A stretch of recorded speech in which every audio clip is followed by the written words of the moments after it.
Hello, I'm Lou, and welcome to Dirigo Safety's Roll Call. Every 2 weeks on a Wednesday, we will be pushing out important information concerning you, the police officer that is working in the New Hampshire, Maine, Vermont, and Northern Mass areas.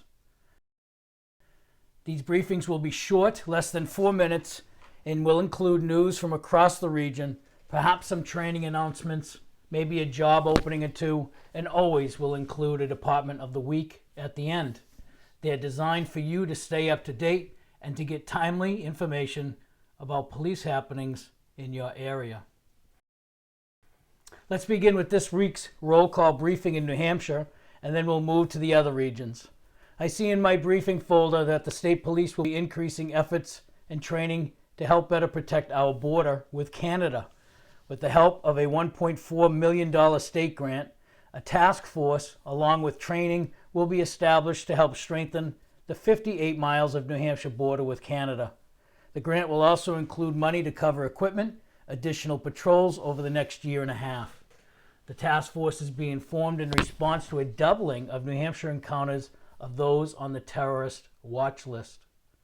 I read that former Belknap County Attorney Judge Melissa Beth Countway has been nominated to the state Supreme Court.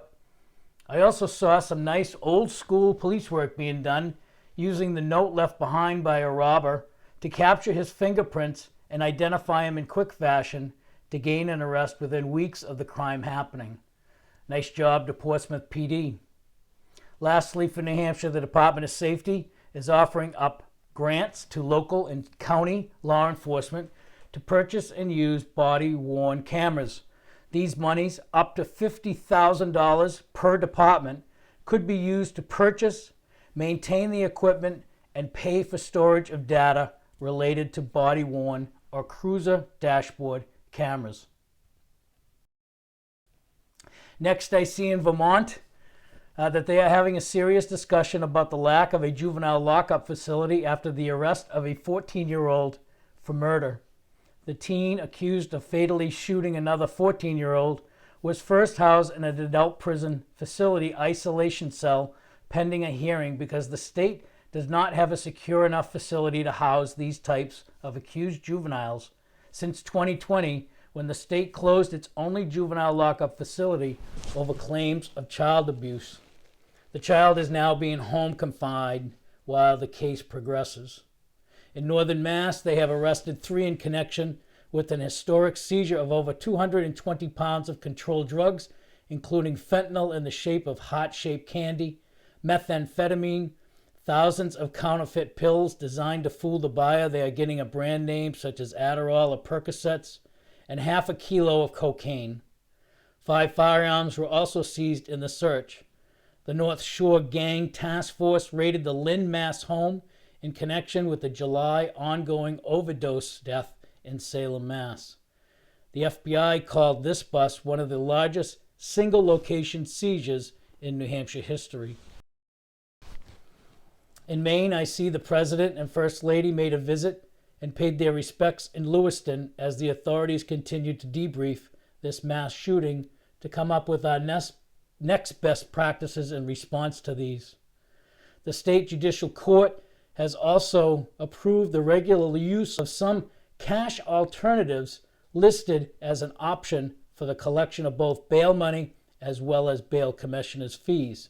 Things like Venmo or an attorney's trust account check or even Square are going to be accepted if the bail commissioner approves. I also see there is some free training about to happen in Keene with an initiative to help our responses to opioid calls. Sheriff Rivera, along with Dirigo Safety, has developed an awareness level class for law enforcement and any first responder to provide a basic understanding of opioid drugs from 2 perspectives, the police and individual wellness. The first one is November 27th at the Keene Police Department. Lastly, our featured department of the week will be York, Maine. Why? Well, it was my first department that I worked at in 1982 as a part-time summer cop, and they have announced a new officer comfort dog named Major. I thought it was good to end our first roll call with a little comfort. I hope you subscribe to these, and if you have something noteworthy to pass along, reach out to me. I want to hear from you and to have you part of our future roll calls. Until next time, this is Lou. I hope all is well.